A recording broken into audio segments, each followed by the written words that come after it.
আমাদেরকে নতুন করে চিন্তা করতে হবে। তার রেখে দেওয়া যে কর্মকাণ্ড আমরা গণতন্ত্র দেখতে চাই। এর জন্য প্রয়োজন বর্তমানে যে অন্তর্বর্তীকালীন সরকার দীর্ঘমেয়াদী সময় ক্ষেপণ করতে পারবেন না।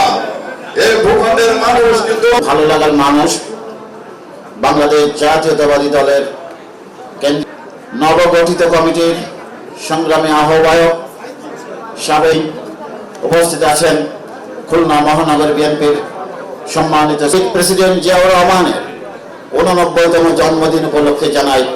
আপনি তো ছিলেন, অনেকেই মেজর ছিলেন, জেনারেল ছিলেন, কেউ কিন্তু এরিয়া, কিন্তু তিনি সেদিন একাধারে সামরিক কর্মকর্তা দেন এবং নেতৃত্ব দিয়েছিলেন। প্রিয় বন্ধুগণ, আজ সন্তান সম্ভাবনা হয়ে পাকিস্তানি সেনা সেই 8 দফার আন্দোলনকে তিনি 1 দফা আন্দোলনে পরিণত।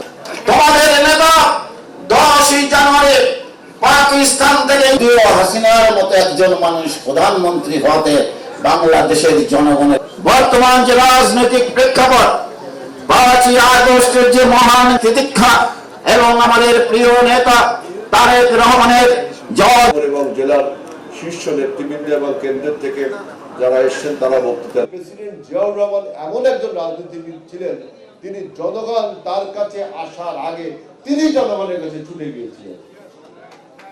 জনগণ প্রেসিডেন্ট জিয়াউর রহমানের কাছে আসার আগে প্রেসিডেন্ট জিয়াউর রহমান জনগণের কাছে ছুটে গিয়েছেন। এজন্য তিনি বলেছিলেন যে I will make the politics difficult for the so called politician. তথাকথিত রাজনীতিবিদদের জন্য রাজনীতি কঠিন হবে, কারণ রাজনীতি হলো জাতীয় দায়িত্ব এবং জাতীয় কর্তব্য, national duty and national responsibility. অন্তর্বর্তীকালীন সরকার আপনারা দেখেছেন যে যে সংস্কার প্রস্তাবগুলো দিয়েছে, বিশেষ করে নির্বাচনের পূর্বে এই সংস্কার প্রস্তাবগুলো 8টি সংস্কার প্রস্তাব এ পর্যন্ত বিএনপির কাছে আমাদের সরকারের কাছে জমা পড়েছে।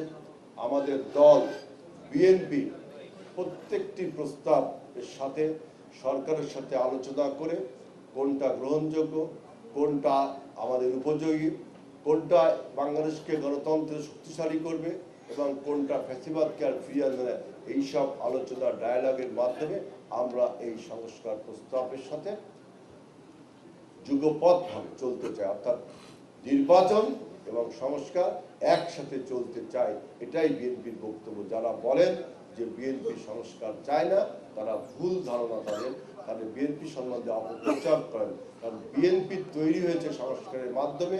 বিএনপি প্রথমে সংস্কার প্রস্তাব দিয়েছে, বিএনপি বাংলাদেশকে বিভিন্নভাবে সংস্কার করে এগিয়ে নিয়ে গেছে।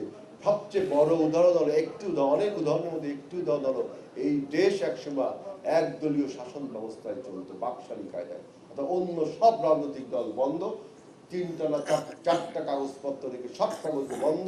প্রেসিডেন্ট জিয়াউর রহমান এটাকে সংস্কার করে বহুদলীয় গণতন্ত্র, সংবাদপত্রের স্বাধীনতা, বাক স্বাধীনতা সব ফিরিয়ে দিয়ে এই প্রথম এই সংস্কার প্রক্রিয়ার মাধ্যমে তার দল বাংলাদেশ জাতীয়তাবাদী দল গঠন করেছিল। সুতরাং যারা বলেন যে সংস্কার প্রস্তাব বিএনপি মানে না, তারা ভুল বলেন।